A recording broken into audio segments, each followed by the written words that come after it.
ఆయన మారిన మాట నిజమే. అప్పుడు ఎన్టీ రామారావు మార్చాడు, ఇప్పుడు రైతులను మార్చాడు. ఆయన మార్చిన తప్పులేదు. బీజేపీ ఆయన అడిగామా? అడగలేదు కదా. రాజధాని కట్టమని అడగలేదు కదా. నిన్న ఆయన మీటింగ్ లో చెబుతున్నాడు రైతులకు ఆశ పనికిరాదు, అత్తాశ పనికిరాదు, రైతులు ఎట్టుండాలంటున్నాడు. మేము ఆయన ఇంటికి పోయి అడిగాం, అయ్యా మాకు రుణమాఫీ చేయి, నీకు ఓట్లు ఎత్తాను సీఎం. ఆయన లేదు ఆశ. ఆయన కొడుకు సీఎం చేయాలని చెప్పి దేశాలు తిరగట్లా. ఆయన ఆశ లేదు తెలంగాణలో ఎందుకు? ఇప్పుడు వాళ్ళ కొడుకు ప్రచారం చేస్తున్నారు కదా తెలంగాణలో. ఆయన ఆశ ఉండమట్టి ప్రచారం చేస్తున్నారు తెలంగాణలో. ఆయన ఆశ ఇంటికాడ పడుకోవచ్చు కదా. ఆయన ఆశ ఉండమట్టి ఎంత మూట కట్టారు కొడుకియాలనే కదా చేస్తుంది. ఆశ అనేది మానవుడు అనేది ఎవరికి ఉంది? అప్పుడు ఎన్టీ రామారావు గారు ఆ మహాత్ముడు ఏమన్నాడు, పోయి తెలుగుదేశం పార్టీ పెట్టి లేని వాళ్ళకి అందరూ ₹2 బియ్యం ఇచ్చాడు. తర్వాత రాజశేఖర రెడ్డి గారు రుణమాఫీ చేశాడు. అట్లాగే ఈయన కూడా చేస్తారు. రైతులందరూ ఓట్లు వేసేందుకు బాగా రుణమాఫీ కాదు, ఇప్పుడు పొలమే మాఫీ చేస్తున్నాడు. ఊరు చుట్టుపక్కల ఈ 13 జిల్లాలు ఏముంచడు. ఈసారి గనక మహాత్ముడు గనక సీఎం అయితే ఈ 13 జిల్లాల రైతులు మొత్తం వెళ్లిపోవడం అటుకెళ్ళి ఎటు అందరూ తెలంగాణ వెళ్ళి కేసీఆర్ దగ్గర పోయి పడుకుంటారు. అందరూ ఎవరిని ఉంచడు. ఆయన సీఎం కొడుకుని సీఎం చేసుకోవాలి.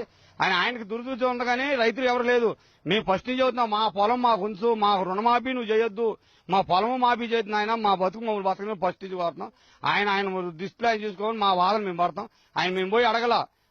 చెబుతున్నాడు అత్తాశ పనికిరాదు, రైతులకి ఆశపడకూడదని చెబుతున్నాడు కదా. ఎవరు మేము వెళ్ళి ఆశపడ్డామా? నేను అడిగాం నిన్ను, మీ ఇంటికి వచ్చాయా మాకు రుణమాఫీ చేయమని? ఎవరు అడగలేదుగా. ఆయన సీఎం అవుతాం కోసం ఆయన రుణమాఫీ చేస్తున్నాడు. ఆయన రుణమాఫీ చేయడు, ఏమీ చేయడు. ఇప్పుడు రైతులకు బాగా బుద్ధి వచ్చింది, వాళ్ళే చేస్తారు మాఫీ. మనం ఏం చేయవసరం. రైతులందరూ కలిసి వాళ్ళే మాఫీ చేస్తారు.